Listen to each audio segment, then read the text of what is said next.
Trey Wallace joins us today. Trey works at Outkick.com.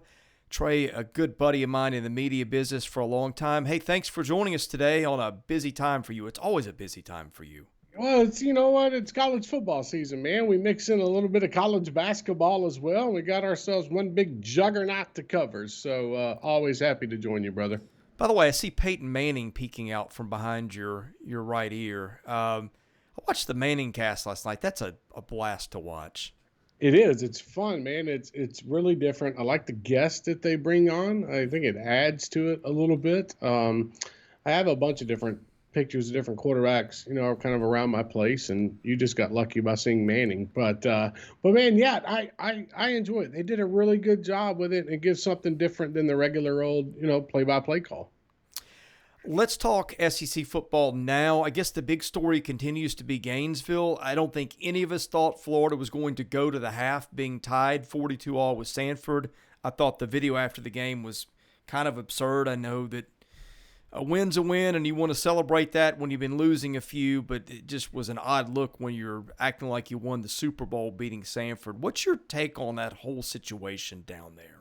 I just think those players have kind of checked out when it comes to the defensive part of it. When you don't have a figure like Todd Grantham around, too, I kind of wonder how that week went when it comes to Florida and their preparation. I think we all know what Todd Grantham brings to the table. I mean, I don't think things played out well at Florida, but he's that fiery kind of coach, too, in a sense. And, I look at Florida overall, and I just don't think they're a good program right now from top to bottom. I know the offense came out and played well, but your offense is supposed to play well against Sanford. Dan Mullen's very lucky he had Emory Jones on Saturday, because if he didn't have Emory Jones, I don't know if they win that football game just by the way Sanford was playing, and you got to think about it too. I mean, that's the most points Florida has given up in a half, period.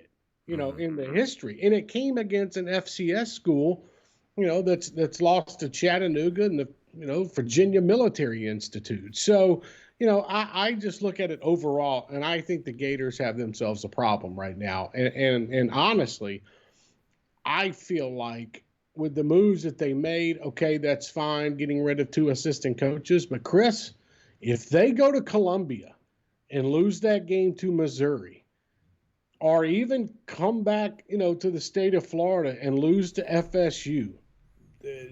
In talking with folks, I don't think Dan Mullen survives in Gainesville. I don't, because you're putting off the inevitable. Like, in my opinion, how I look at this thing, what can Florida do next year? Because I don't think they're going to have the talent to play for a national championship. And going forward, is this a football team and a staff that you think can get you to a college football playoff within the next 3 years? And that answer to me is automatically no. So really, what are you doing here? What are you waiting around for? Is it going to take Scott Strickland, who we know is really good friends with Dan Mullen? Is it going to take a loss to Missouri this weekend for that to happen and Tyler Beatty rushing all over them? Or, is it going to take an embarrassing loss to a rival like Florida State, Chris? It's a mess in Gainesville right now, and you can't sugarcoat it. I was listening to our friend Bill King this morning on the radio. He does not think that Dan Mullen will be dismissed. I don't know what to make of it, but I'll transition to something that touches on this a bit, Trey. I was on someone else's podcast yesterday, and I was asked just off the cuff of my head. I didn't have any time to think about it, so this is kind of what popped out of my mouth when I was asked. I was asked, what do you think the biggest story is right now in the SEC? And I said it's coaching and the interplay of a lot of things, including Lane Kiffin at Ole Miss, because frankly, he's got them to 8 wins. He's probably going to end with at least 9, if not 10. That puts Ole Miss in a position to go to a New Year's Six type of bowl. That's going to put him in position to whether he wants to leave or not. His name is going to come up a lot of places. It already has at LSU. How does Lane Kiffin factor into all this? Because I think he would kill it in Florida. I think he's sitting pretty right now. Yes. Because I think Jimmy Sexton's going to work those lines. 3 things are going to happen. He's either going to become the new LSU coach, Maybe he becomes the new Florida coach if things go downhill there. Or he gets a fat new contract at Ole Miss and he's set for another year or two until a big job opens up. I mean, what Lane Kiffin has done in Oxford, he's going to outgrow himself really quick. This is not like Dan Mullen at Mississippi State. Lane Kiffin has that aura about him and the way that he can manage quarterbacks, prepare them, have a fan base motivated to be around him. And you look for that, and it's not even just a splash hire anymore. Like Lane Kiffin's a good football coach, so it's not like you're just going after a name. And that's the thing that intrigues me. And let's not forget, too, the Miami situation. He loves South Florida. Would he go to Miami if that job opens up and resurrect that program? But I think the two biggest factors in all of this would be Baton Rouge and Gainesville if it opens up. Just because I think he can win there immediately. I think Miami is more of a rebuild type of job, and that job's not even open yet. Neither is the Florida job. But if we're being hypothetical here, I think the smart move, would be one of the two. I just don't know if Scott Woodard at LSU is really going to give him a hard look. And that's what intrigues me the most about the situation. Well, where do you think he is looking right now? He would have loved to look at Jimbo, but I think Jimbo told him no. Too much. Yeah. And I think that's why Jimbo has come out this week and put that to bed. I promise you that phone call was made between Scott Woodard and Jimbo and said, hey, man, look, would you be interested? Okay, you're not? Okay, then go ahead and do whatever you got to do in the press to calm that thing down. It's a friend situation here. He hired him there, whatever. So there's scuttle with Lincoln Riley, I guess, to LSU. And my biggest thing is if you want to go ahead and get in the conference, I mean, you're going to be there in 2 years anyways with Oklahoma. Where do you feel like you're going to win a national championship at first? Is it are we talking about, staying out there in Oklahoma? Or are we talking about going to Baton Rouge and being, maybe the second guy in the conference behind Nick Saban? So, this one's going to be interesting because I don't feel like a hire like Billy Napier does it for LSU. Like to me, that's not a big enough name for that job. And, if USC wasn't open, I would say go after our old buddy, James Franklin. Just because I think things have run a course in Happy Valley for him and for both sides. But it's going to be interesting to see what they do down in Baton Rouge, just because there's a couple options on the table. And I think that could open up, a scenario where we might have 2 or 3 more decent jobs in college football that end up opening up. So it's a little bit of a cluster right now, but they'll figure it out. Well, Virginia Tech opened this morning too. And that's it. And that's a good job. Hugh Freeze, right? I mean, that would be perfect. Don't you think? I don't think he's getting back in the SEC anytime soon. So if you want to take that next step, go to Virginia Tech and get back in a big conference in the ACC where you've got the money. I think it would line up perfectly to go right up the road to Blacksburg and take over that job and, make things interesting in that conference again.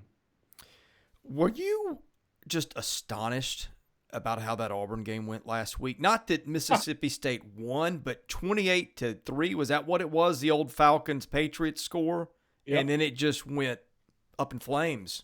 It did. I think they scored 40 unanswered. Mississippi State did. It was ugly. You saw Auburn get lax on defense when it comes to how they were going after Will Rogers. And all of a sudden, look, this, Chris, in this game, man, you score and you build up that momentum. And then all of a sudden, Auburn's defense is shell-shocked. And then the Auburn offense can't produce anything. Bo Nix, it turns out, has a broken ankle. Yeah. Just everything went downhill for Brian Harsin. And it's kind of like it's like a wake-up call, down there in Auburn in that situation that he's in right now. Because you look at what Mississippi State has been able to do. Props to Mike Leach for going in there and having his team, they were still motivated. Down 28-3, man, in this conference, usually it's pack it up, we'll get ready for next week. They didn't give in. They came back, fought back. And I think, folks on the plains pretty agitated with what's going on right now with Auburn and Brian Harsin, who, by the way, will have to start TJ Finley this weekend against South Carolina, who's looking to become bowl eligible. He's already made one staff change. I know folks aren't going to be happy with a 4-loss or what's probably going to be a 5-loss season. What does he have to do in the offseason? Because this is really not the way you want to start. I don't even know that that's fair, but you know how that fan base is. It's like most in the league where, if you're not top 10, you're not doing your job according to the way you're viewed. That might be a little harsh, but you know what I mean. It is a hyper-competitive league. He's in a hyper-competitive half of the league down the road from the greatest coach in the history of college football. He's not one of their guys, as we have talked about before. So I'm just curious where this unfolds from here in the next few months. I think you have to go get you an SEC caliber staff. I don't think it was, hey, we can run things like we were running in the Northwest, or whatever, however you want to put it, and be able for that to comprehend the things in Auburn. You're going to have, this and I know this, you're going to have a lot of boosters coming at Brian Harsin in this offseason being like, okay, you got to change things up. We're providing the money. We're taking care of buyouts. If we have to, we'll do it. But we've got to get better. They got to get better along the defensive line. In the secondary, I think they have to get better. I'm very interested in how, not Alan Green, the athletic director. He might come up and say, hey, look, maybe we should try a few different things here and see if it works. But I think there's going to be a lot of pressure. This. Auburn, man, it's a hotbed town. And when you've got Nick Saban doing his thing up the road and you got Kirby Smart doing his thing 3 hours, to the east in Athens, and you're sitting right there in Auburn and you're not producing like you should, that's when the questions are going to arise. So I would expect some off-season stuff to go down when it comes to coaches. They got a lot to work on. The other side of that is you got a coach who's really hitting his stride in Mike Leach, it seems. I know they've been up and down, but it's a complete scheme change. It's a complete culture change. I mean, all the things that come with a Mike Leach coach team, that bunch is looking pretty good right now. And maybe that changes next week because that's just the middle of that league anymore. I mean, if you don't feel good about your team in the West one week, then wait another week, right? Well, yeah, but it's wild to see. It is really seeming to take hold for him. Yeah, and it's crazy to think, okay, and this is how that West is. You go to Arkansas and you drop that game. And honestly, Mississippi State probably should have won that football game. There was mistakes in the fourth quarter. Didn't play out the way it should. I thought the Bulldogs should have won that game. And then you go to Auburn and you're down. All of a sudden you start coming back. You get in your rhythm on offense. Credit to Mike Leach, man. He's figuring it out in Starkville. And wins against top 25 teams this year, wow.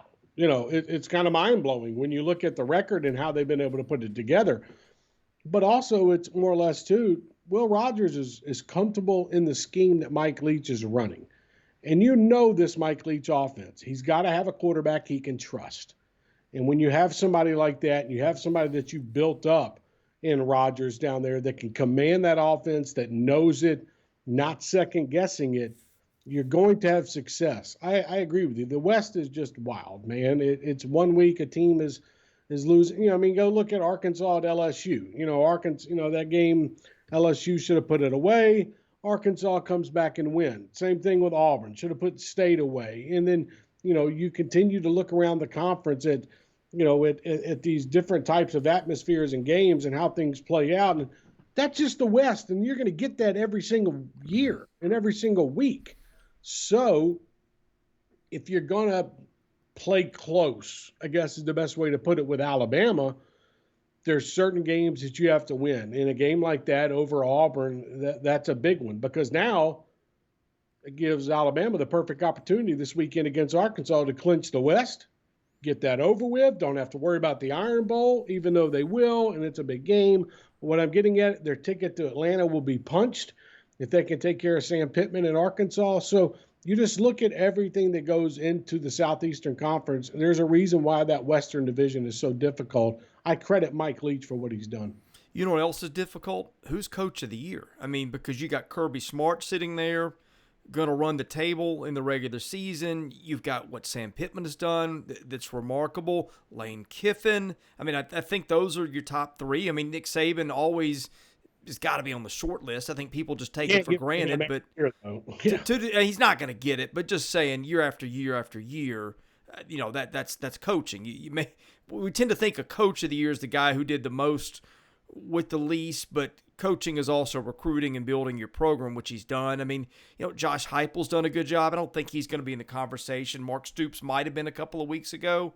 Who's your vote right now if you've got to make one? I would probably go with Lane, to be honest with you, just because we didn't quite know what this defense would bring to the table this year. I think he's done a good enough job of being hands off with that and controlling the offense. I think the wins that you've seen, you look at things. I mean, maybe it could have came down to Jimbo if they'd have beaten Ole Miss, but then they fell apart, in Oxford. So you look at this game of coaches and how many are in it. Like Kirby Smart, I get it. Okay, that he has all the talent in the world. He's undefeated. There's a reason for it. But again, you just said it. Playing with what you have, coaching with what you have. I think Lane Kiffin has done pretty much the best job, in the conference when it comes to overall. I would say if you look at Tennessee's roster and there's an opportunity where Josh Heupel potentially gets to 7 wins with that depleted team, okay, maybe second, third, when it comes to voting, if we're basing it off how you looked at it. But overall, it's Lane Kiffin, and I think he continues to do a great job of really playing up this team. I'm looking forward to that Egg Bowl. It's going to be a lot of fun. And could it come down to, it's crazy to think, if there was like an SEC West Coach of the Year, it would come down to whoever wins the Egg Bowl. It might. Right. So it's just so many different guys out there have done good with what they have, but I think Lane Kiffin has done the most. Yeah, I think the thing that I like about him, I mean, the offense we knew, and his defense statistically isn't great. It's also not super talented. I don't know if they still are. They were leading the country in sacks. I mean, and that's a big thing, right? You look at the total yardage, it's not great, but they get stops just when they seem to need them a lot of times. That's really been the difference for that team. No, I agree. And I think it's them being able to set up what they're doing on offense. And you saw how the defense performed against Zach Calzada and the Aggies, getting that pick six and putting that game away. The defense comes up big late. And that's good for what Ole Miss is trying to do in Lane Kiffin, because it also takes the pressure off Matt Corral in a sense as well, where, A&M was held to it was 13 points, I think it was, if I'm not mistaken, something like that. So, if you're able to do that and you give that offense the time and the ability to get down the field and then, Matt Corral setting up touchdowns and that offense can be sneaky on you, the way things have come together is how it stands out to me, because I didn't think Ole Miss's defense was going to be tremendously good this year. I thought they would take the next step. And I'm not saying they're the best in the conference. But what I am saying is, compared to what they had last year and looking at it this year, that's where the big step has been. That's where you have to give credit to that coaching staff. Yeah, so much better. You were at Tennessee and Georgia last week, correct? Yeah, I was. That was interesting. Did you leave the day with any different impression of Georgia than you did coming into it? Georgia's secondary, to me, is still a little bit of a problem, I feel like. They did blow some coverages in that game. They did, and they let Cedric Tillman rack up 200 yards receiving on them. I still think it's that part. I think at linebacker, they're fine, good. I think at defensive line, they're good. I just think they have to shore up things a little bit on the outside when it comes to defense. And if they can do that, they had a good chance of go winning a national championship. On the offensive side of it, Stetson Bennett still slinging it, and you look at how they outscored Tennessee 17-0 in the second quarter. My interesting thing on this is, Chris, when Georgia really has to start slinging that football around 25 to 30 times a game, is it going to be Stetson Bennett, the guy that does it? Or is it going to be somebody like JT Daniels that has to come in to do it?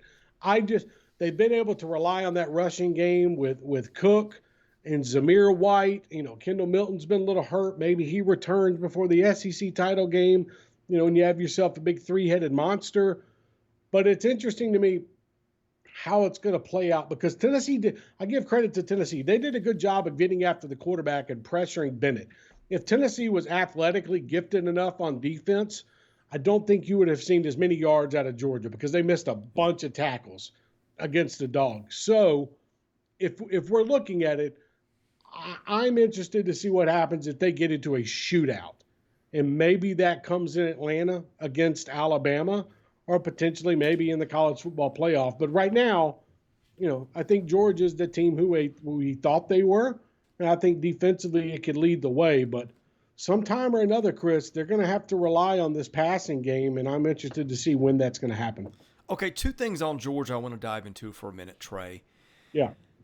The first is quarterback thing, which you mentioned. And I think their schedule is just ideal, because they're going to wipe the floor with Charleston Southern and probably Georgia Tech. I know Georgia Tech can be a little tricky, but, Georgia Tech's just not very good right now. And rivalry games make it a little more interesting, but who are we kidding, right?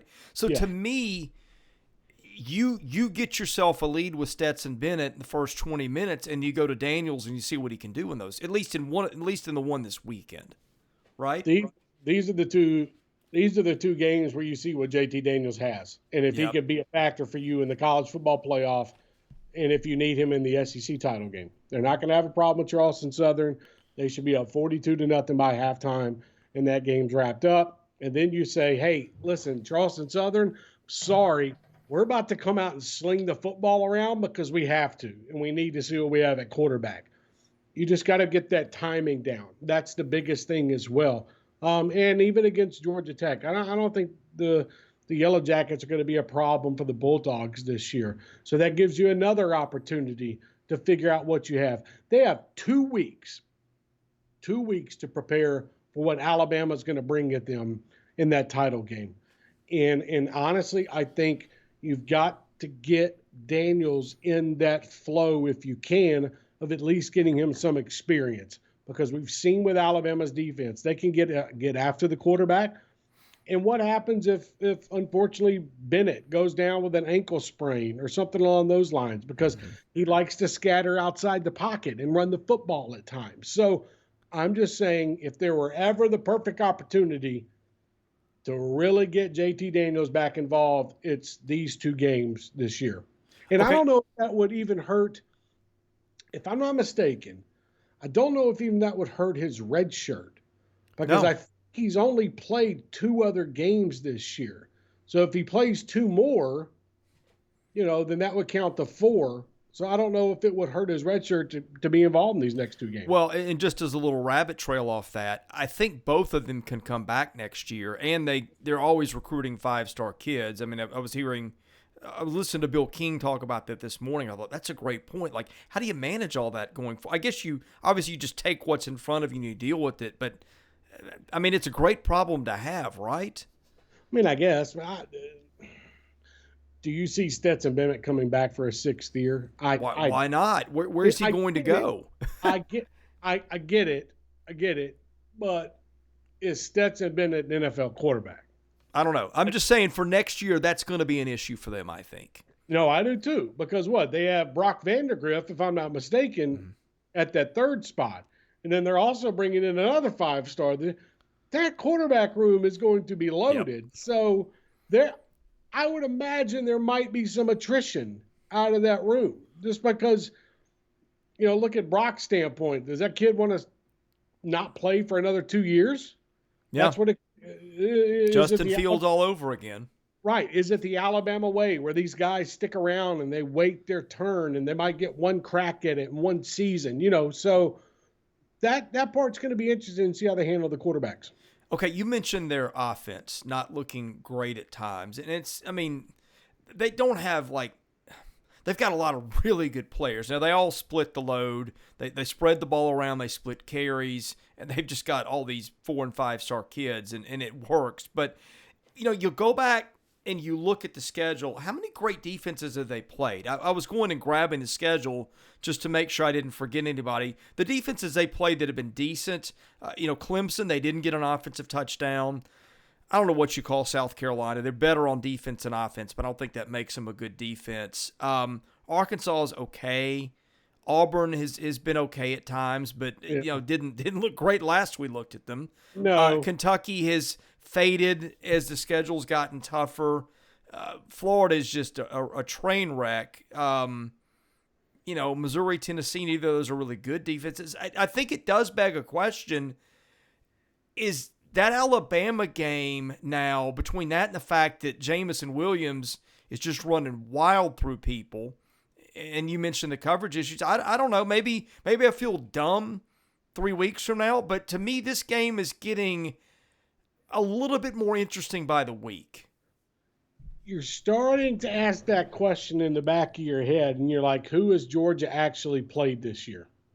Well, it's like Gonzaga in basketball, right? And it's not their fault, right? Yeah. It's not Georgia's fault that Arkansas has trailed off, even though they got to 7 wins, and that team is good for what they have. It's not Georgia's fault that Kentucky went on a 3-game losing streak and just looked horrible on defense. It's not their fault that Auburn's defense is trailed off, not showed up much. Tennessee didn't have really much of a defense when it comes to depth. Missouri didn't have much of a defense when it comes to depth. I'm interested in how they can play. And when Bama or somebody throws, 6 guys in the box and says, okay, we're going to stop your run game. We're going to make you beat us down the field. That's when things will get interesting to me, because they didn't have to do that against Tennessee. They just ran the football when they needed to. Yeah. And they hit these 10 to 15-yard curl routes. So and they hit a deep ball. But I'm just saying, I'm interested to see how Alabama will play them, because if you're looking at a defensive line that is good enough to hang with Georgia, it's damn well going to be Alabama, and especially with their linebackers. Mm-hmm. Will Anderson. Right. Yeah, absolutely. So how does that play into Georgia's game plan? And that's what we get back around to talking about, how they might have to start slinging that football. And if they do, where Alabama's a little vulnerable.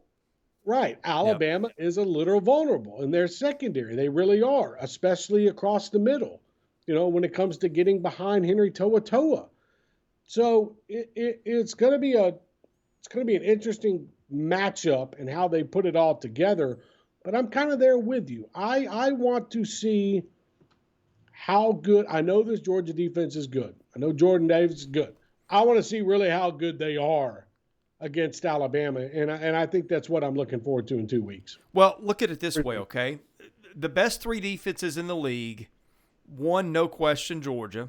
Well, you can't play yourself. You can in scrimmages, but, we haven't seen how that looks on the field in a real game. Number 2, I don't think anybody would argue, probably the second best defense in the country, probably A&M, maybe Wisconsin. Yeah. And then Alabama's in the SEC. They're a solid 3. I don't think there's any debate as the top 3. Georgia didn't play any of them. Again, not their fault, but thinking about what you said, it becomes a lot more interesting when you look at it that way. Yeah, it does, because you look at, the rankings and how things have played out in the Southeastern Conference when it comes to defense. And I agree with putting A&M at number 2. They didn't throw a pick 6 this weekend, So I look at, how this thing can overall play out. It's taking nothing away from Georgia, because I honestly think, this team can beat Alabama by 10 points or more, if they were to play on Saturday. But give Nick Saban 2 weeks to prepare defensively. Here's my thing. I'll kind of leave it at this. Take care of Arkansas this weekend.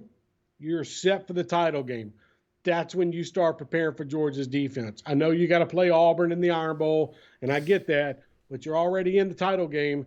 You start preparing. So really, you're going to give Nick Saban 2 weeks to prepare for Georgia. And if he's got 2 weeks, I'm interested to see what he can put together against that Georgia offense, who's going to rely on that running game so much. Okay, last thing, I'm just going to throw it to you. I've taken you longer than I meant to, but that's what happens when you have good conversations between friends. Anything else in the SEC that sticks out to you football-wise or of course, basketball? The league is loaded this year, and that's going to be a blast to watch. Just 2 games this weekend. Can South Carolina beat Auburn with Auburn not having Bo Nix and having to go with TJ Finley? Auburn 7.5-point favorites in that game, but I still look at it. Maybe South Carolina can get something going, in the passing or the run game, and maybe throw off Auburn. Maybe they're just shell shocked at what happened last week. That's a game I'm watching. Missouri, Florida. That's the other game that I'm watching this weekend. This is a lot of cupcakes on Saturday, and this schedule pretty much stinks, to be honest with you. Ole Miss, Vanderbilt, I don't care about. I think Ole Miss is going to rout the doors. Tennessee plays South Alabama. Can Tennessee just keep things going? But 2 biggest games to me, Missouri, Florida, because I think personally Dan Mullen's tenure at Florida will depend on how good they play against the Tigers, and then that other game in Columbia with Auburn. And then on the basketball front, it's going to be a fun weekend locally. It's not locally it's happening, but the local team that's around here, Tennessee, they play Villanova on Saturday, and then they'll get the opportunity to play either UNC or Purdue on Sunday. So we're about to see how good this Tennessee basketball team is earlier in this season, pretty real quick. Yeah, that'll be fun. I don't know if you heard it on your end, but the minute you mentioned this weekend's football slate, my dog Oreo just started howling as if he were in pain just thinking about the games. It is not going to be a pleasure to watch. It's Cupcake Saturday, man. It's Cupcake Saturday. I mean, at least you get to see what? Mike Leach play Eddie George? Didn't think we'd ever get that coaching matchup. Exactly. This is the week that, of all weeks, is always the one I'm like, man, this is where you wish you had a 9-game conference schedule. You know what? But watch something crazy happen when South Carolina beats Auburn or Missouri beats Florida, and then we come out of this weekend with something to talk about, and it's all just crazy. So we think it's bad now. I think it's bad now, but something's going to happen that's going to give us something to talk about next week. Well, my bet of those games is that it's Missouri, because I don't think Missouri's quit. I think Florida has. I think Auburn is just – you have a meat grinder schedule, and some weeks you're going to look bad. I mean, the Bo Nix thing makes it a little more interesting. I just don't think that South Carolina with Jason Brown's got enough offense to score enough points, even if Auburn has an off day. But that's the one to watch to me. That's the sneakily interesting game, because we know the subplots is Florida and Missouri. You got it, buddy. That's what I'm looking forward to. All right, Trey, tell people where they can find you on Twitter and where they can catch your coverage. Yeah, follow me on Twitter at Trey Wallace _. Follow all my work at Outkick, covering the SEC on a daily basis. Chris, continue to do a fantastic job. Thanks so much for having me on, man. I look forward to doing this again soon. It's always fun. He's Trey Wallace of Outkick. I'm Chris Lee of Southeastern14.com. Thanks for watching. We'll be back with more videos really soon.